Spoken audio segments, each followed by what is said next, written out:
The OBP brought to you by H.C. Henderson Esquire. Right, okay, so tonight I'm going to go a little bit hard. This is about a massive robbery by powerful corporations of our data, our creativity and our very intellectual property. And we need to call it what it is, the great train robbery of our time. See what I did there?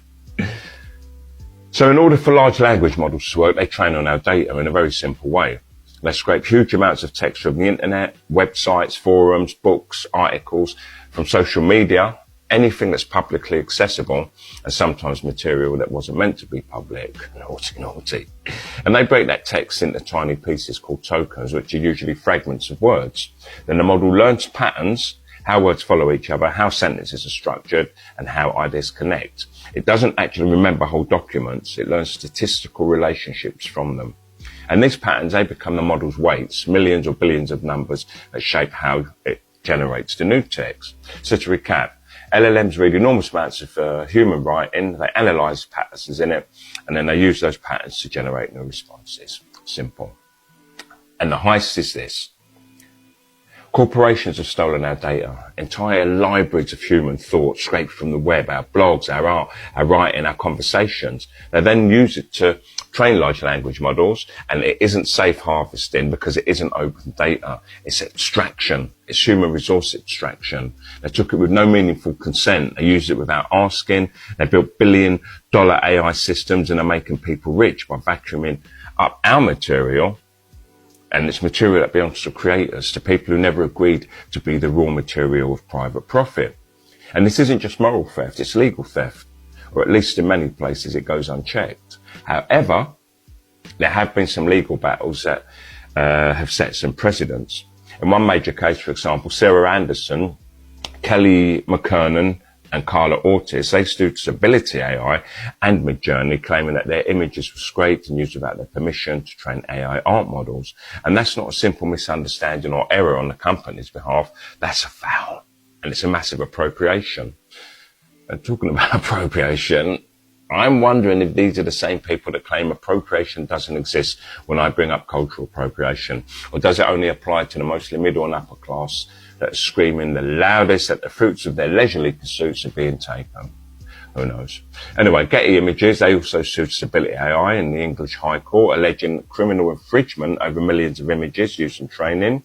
And there's another famous case involving the Authors Guild, who battled against AI, where 17 writers accused OpenAI of using their books to train models without permission. And that fight isn't theoretical, but it's a real courtroom drama.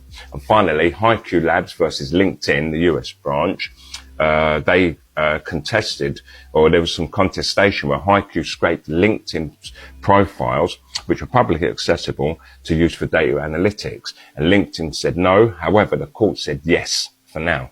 And this case is a direct ancestor of today's data scraping battles. Companies appear to be arguing that they can't prop the economy up without theft. And of course, the courts agree.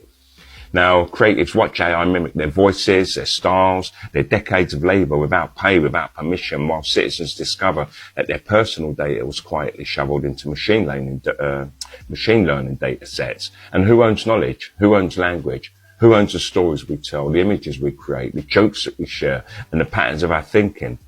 And the algorithms pick those up and they eat them and they treat them as raw ore. The Romans actually had a word, and it was res communis, and that means the things that belong to anyone and no one, or the things that belong to everyone and no one. But we've entered an era where corporations insist that what belongs to everyone belongs to them.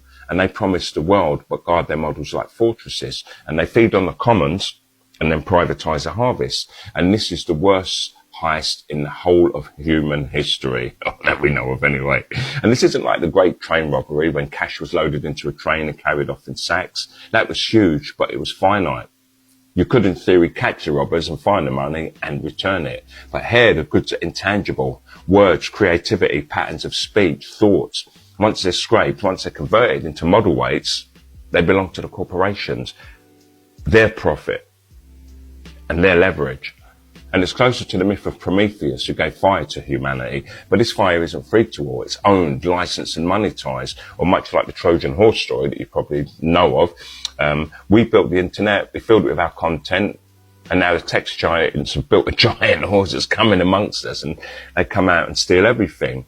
Now, there is some controversy surrounding all of this. And it does have some pros and cons. For instance, supporters of this mass data gathering theft, they argue necessity. LLMs need vast amounts of data, and without our content, they can't function. Just like I can't function without food, but it's somehow not okay for me to steal food from the supermarket. Then they claim there's benefit. These models can accelerate medicine, education, creativity, just like supermarket food can sustain me. But still, I can't take it. And then there's a fair use argument. Some companies or corporations, they lean on fair use protections, claiming that their training transform the data in ways that justify their actions, like a supermarket pack of gluten-free sausages does for me. Now, there's people like Sam Altman from OpenAI and other leading AI executives, and they make the case that we're building tools that are going to help humanity. And they claim that they need the data, and they need the data to train the things that they're going to share publicly or privately. And that's terrible.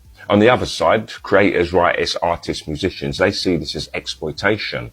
Cory Doctorow, he calls it enclosure of the digital commons, big tech rent seeking of the cultural output of people who never agreed to be mined. And Shoshana Zuboff, she's the author of The Age of Surveillance Capitalism. She warns that we're being commodified, that the very stuff of human creativity is now raw material for profit without compensation or control. And then there are the legal lines.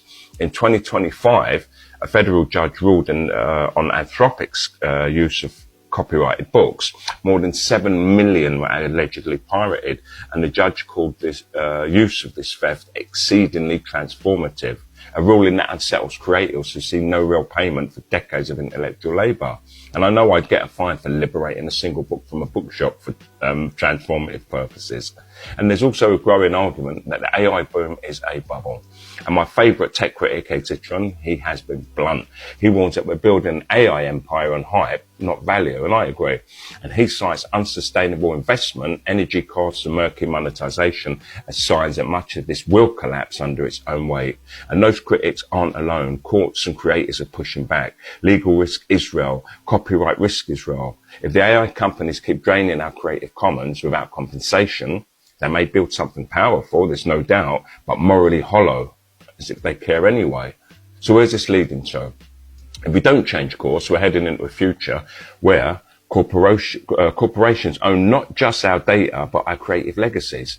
Jobs as creators become obsolete or unpaid. The public's role in shaping technology shrinks while the power of a few corporations grow unchecked. What's new? And even with all these shenanigans, there's a way out, or at least a way forward. And that's to enforce copyright, something I detest in its current incarnation. However, governments should strengthen copyright laws as they are and ensure that they apply to AI training. Require transparent licensing, because if companies want to train LLMs on their data, they should pay license fees to creators. They should also support fair AI models. Publicly funded or open source models should be built using properly licensed data sets, and they should create collective rights for creators, where digital unions, collective bargaining comes into play, and artists deserve a cut where their work power billion-dollar AI systems. And finally, they should regulate broadly and introduce laws that treat personal expression as a right, not a free-for-all. Now, this is broadly a Western attitude, so I'm not too keen on this, but it should serve where it's placed. So, this isn't just intellectual property being taken. This is us, the people who spoke, who wrote, who hoped and dreamed. Our stories, our memories, our creative spark turned into fuel for corporate profit. And we didn't give them permission. And if we do nothing, we're quietly going to lose control over the most intimate parts of ourselves.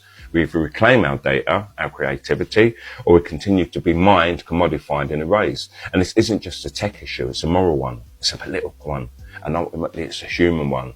And this is also why it's important to stand up for those who are not us, because the cry here is coming from artists and writers, and those who aren't artists or writers are continuing to look the other way. We all need to stand up and speak out and demand our work back. I am the OB Kush now, think Kush with.